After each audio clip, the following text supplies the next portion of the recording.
Well, I'm not sure if my sister would approve of me comparing my dog to my nephew, but here he is.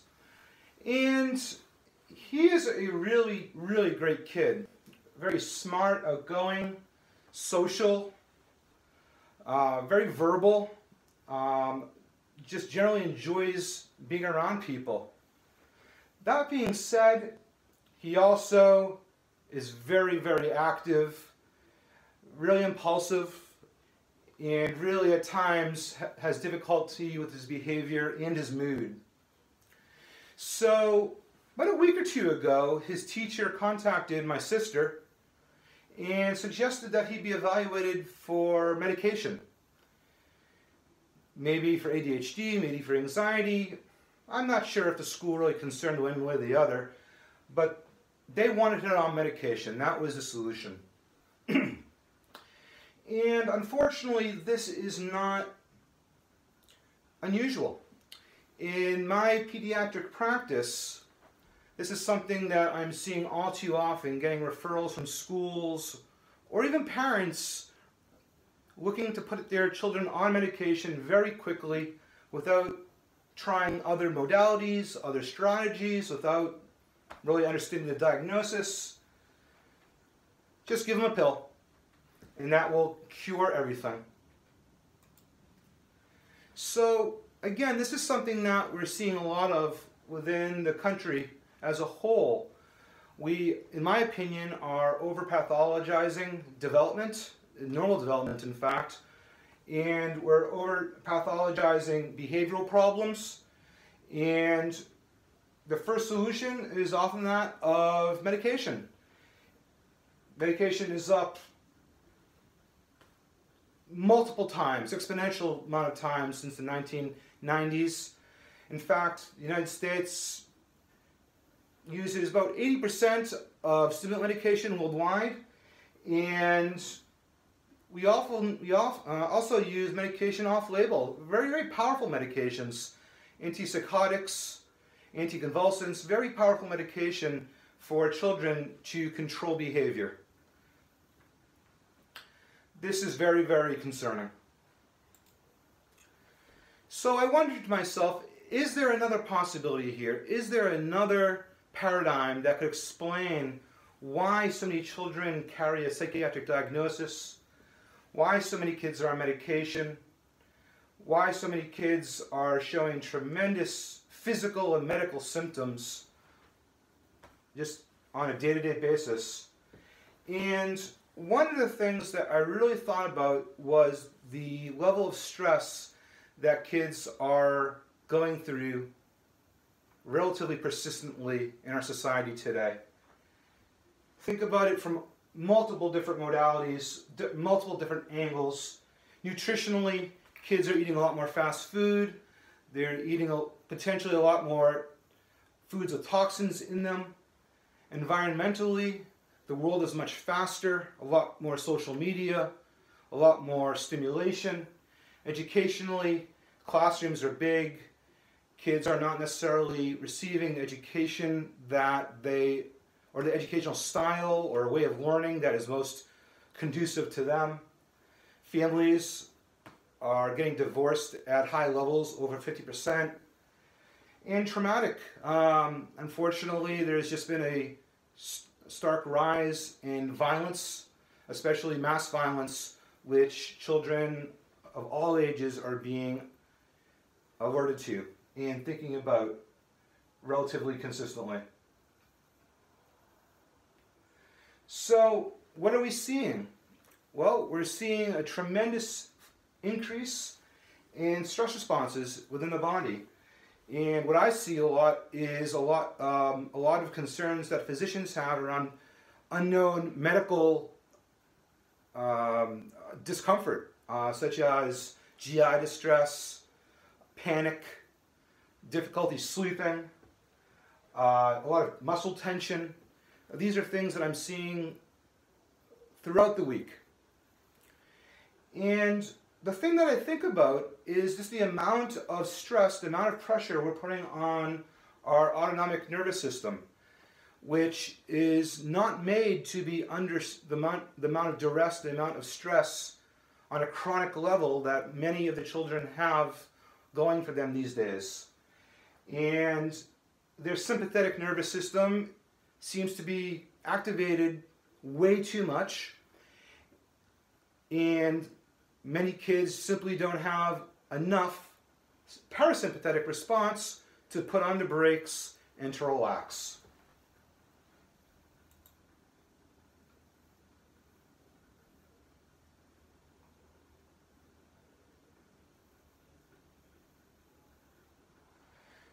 Another way of putting it is looking at the systems of a car. The way I often explain it to children talks about ever being in a car with a really bad driver who's slamming on the gas, slamming on the brakes, slamming on the gas, slamming on the brakes, and what it's like to be in a car with this type of driver. But more importantly, what do you think it's like for the motor? What do you think it's like for the car, for the systems of the car, to be under that much of stress 24/7? I would guess that the fuel mileage is not that good, and at some point the motor is going to get burned out. It's going to get overtaxed, and the rest of the systems of the car are also going to be affected by the tremendous amount of overheating and stress that the motor has. The brake systems, the electrical systems, the exhaust systems are all going to diminish in their efficiency. So if that's the case, other than medication, what options do we have? Well, what I've been trying to do in my practice really focuses on a more holistic approach, and having the children and families, but the children take ownership for their own health and wellness, and to really focus on the children's natural healing strength, and really focus on improving their ability to activate their parasympathetic nervous system, to specifically that with focus given to self-regulation. And I want people to, again, remember that this is not simply a medical issue. This is an emotional issue, a spiritual issue, a mental issue, and a physical issue. So if that's the case, how can medication be the only response? So as I said, I want to focus on self-regulation with the kids that I work with. Notably that of mind-body skills, but other self-care as well. Yoga, nutrition, sleep, prayer, exercise, acupressure. But within session, I really am focusing a lot on, again, the connection of mind-body. And what I want to really focus on today is biofeedback, specifically that of HRV biofeedback, or heart rate variability biofeedback.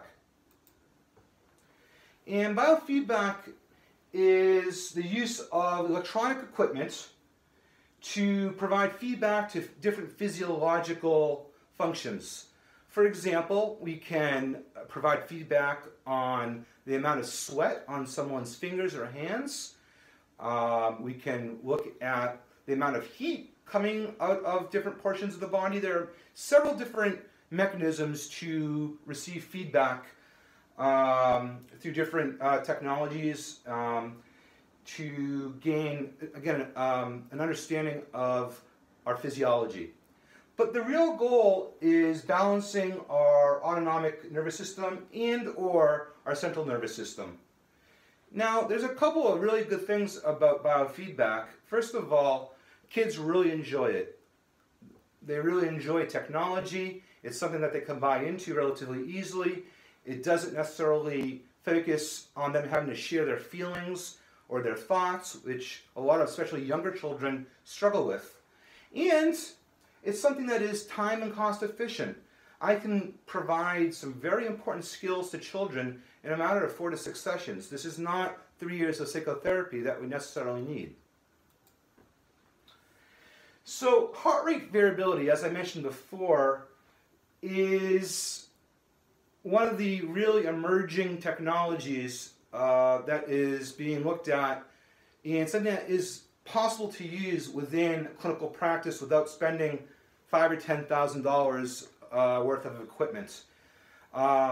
You can get the equipment for between $200 and $400. There's several different markets, several different providers that make these models. But heart rate variability is, by definition, the elapsed time between each of our heartbeats. Now, many people think that the time intervals between heartbeats is relatively standard, and it's not. There actually should be quite an amount of variability between our heartbeats. That is actually representative of a healthy being. So HRV is a biomarker, and it is considered a biomarker for multiple different areas of clinical practice, ranging from death and mortality to also emotional responses, to cardiac functioning. So there is a wide range. It's a general biomarker. It is not specific to any one thing, but it can be pretty much used in any aspect of the body that has a relationship with the autonomic nervous system. So again, this is an emerging field, and it has a wide range of uses in medicine and in behavioral health. It has been looked at for issues around asthma, COPD, performance anxiety, generalized anxiety, hypertension, depression. So it has a wide range of both medical and mental behavioral health potential uses. But it is emerging. There isn't, it's not accepted as evidence-based at this point. So how does it work?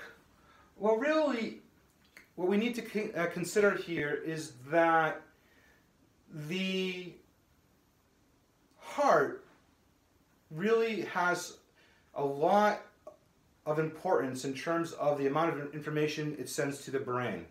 There are actually 10 times the amount of afferent nerves that go from the heart to the brain than efferent nerves going from the brain down to the rest of the body. So there's a tremendous amount of information that's going from the bottom up.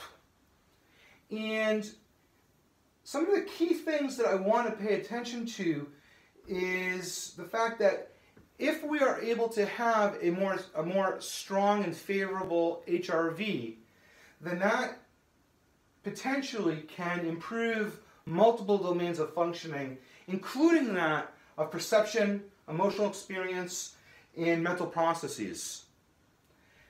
Now over here, you notice different heart tracings. On the left, you'll see a very chaotic, very incoherent, one with very little pattern to it.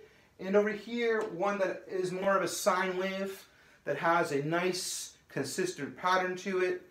And just without me going any further, try to think about what an incoherent versus a coherent heart tracing could potentially be saying to the brain. Now, what is coherence? Coherence can be used in medicine, it can be used in the community. It basically means a level of harmony, a level of stability, a level of consistency that we see, again, in these nice sine wave patterns, as opposed to these very chaotic, sharp, mountainous heart tracings that we see over here. Now, coherence, in terms of the importance that we're talking about today, talks about the heart being the strongest rhythm in the body. Now, if we're able to work from a very efficient and strong HRV, then other systems are going to want to come on board and be part of that nice, stable, coherent pattern. And that really talks about entrainment. You're having multiple systems come on board and copy or replicate the efficient, coherent rhythm that the heart is evoking. Now, the importance around this is that there is a most efficient state for HRV. And that is if you are breathing at approximately 5 to 7 breath cycles per minute. The reason why that is so important is if you're able to do that, then there are going to be other aspects of your respiration and of your blood pressure that are going to become synchronous with the heart rate. And this is done through the respiratory sinus arrhythmia, which again is the most efficient respiratory state that we have, again at about 5 to 7 breath cycles per minute, and through the baroreflex. That is a function of our blood pressure. And if all three of these parts of our physiology are able to work synchronously, then that is where you get those really nice coherent sine waves with nice peaks and nice valleys, and that is where you get your most efficient and you're draining the least energy throughout the day. Now, I want to specifically talk about HeartMath HRV biofeedback, which is what I use. It's a particular protocol that I want to focus on for the remainder of our time today. And HeartMath sees HRV as a window into the ANS, and it represents a balance between the sympathetic and parasympathetic nervous system. Now, this is important. We want kids not to be in a totally relaxed, sleepy state, for example, when they're at school or when they're on the ball field or when they're with friends. We want them to be in a balanced and focused state. So it's not necessarily just going into a parasympathetic mode. It's about having the correct balance of parasympathetic and sympathetic activity. And the goal is,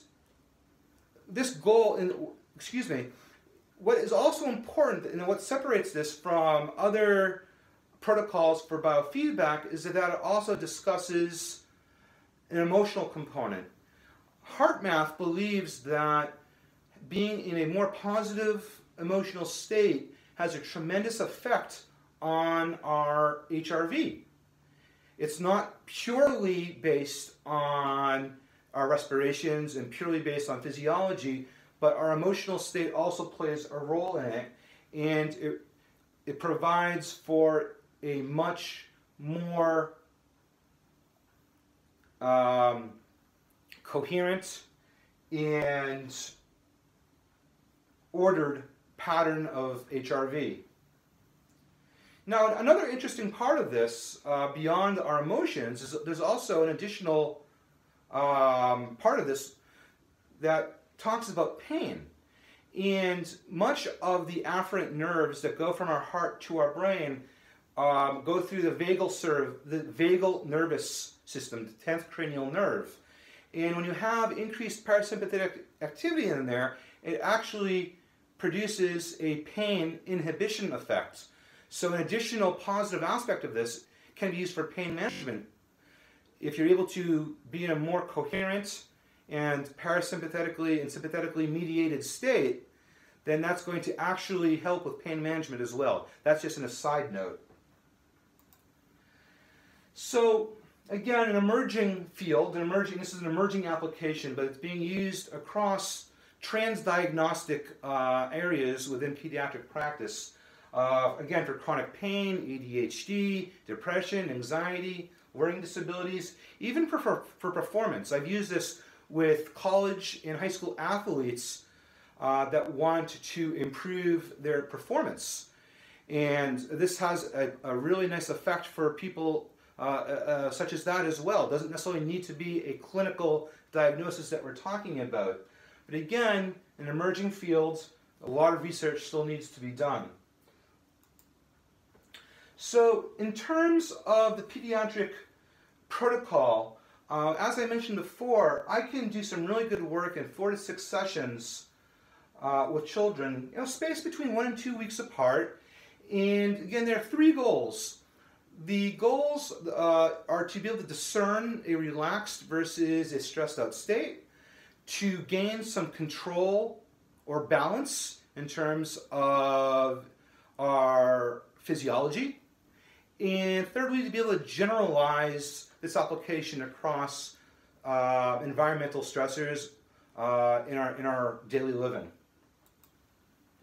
Now, session 1, again, it really focuses on helping the child discern stressed versus relaxed. And you would not believe how many children that really have never experienced or cannot remember experiencing being in anything else but a stressed out state. In fact, when they are in a relaxed state, they often describe feeling weird or awkward. So that's the first thing that we want to do. The second thing is we want to introduce what we call heart-focused breathing. And what we want to do in this, during this introduction is allow the child to leave their head basically and focus their energy around their heart. And we want to teach them to do some paced breathing, ideally between 5 and 7 breath cycles per minute, but with kids 8 or 9 can work as well, but being able to slow down the pace of breathing. And that's going to have a tremendous effect in terms of the intensity of any of the physiological effects of stress that they may have. Also, we want to have fun with them, and the technology is really cool. So we can use the technology to help them learn how to breathe, and we can use the technology to show them relatively abstract notions of emotions and thought. We can actually put those on a screen and let them see what it looks like to feel stressed out. The second session really is about combining the deep breathing with the emotional content, helping them shift from a negative to a positive emotional state. And we do that through teaching quick coherence. And in addition to the heart-focused breathing, now we're going to ask them to try to recall and experience a moment in time where they had experienced gratitude, appreciation, love, or caring. This is the positive psychology aspect of this protocol. And we want to combine it with the physiology. So we introduce heart-focused breathing. We practice heart feeling. Again, that positive, caring, gratitude. And that has a tremendous effect on the level of coherence that the child can experience. Session 3 is really starting to generalize these abilities into real-life circumstances. So having them intentionally experience a stressful situation, intentionally increase their level of stress. Their heart is beating faster, they're sweating, they're getting hot. And now applying this technique in order to gain control of our physiology and shift from a negative to a positive state. Sessions 4 to 6 are very similar to sessions 3. Additionally, we want to hopefully encourage them to change their overall HRV baseline. And we also want to see if they would be able to use some of the portable technology. It costs a little money, but for kids that enjoy this and have good experiences, it's worth it. It's about, maybe $100 for some technology that you can take home and be able to utilize and practice this on a daily basis. So, on that note, I really want to encourage people to consider alternative, complementary modalities to that of medication, or instead of medication, to treat our children. Thank you.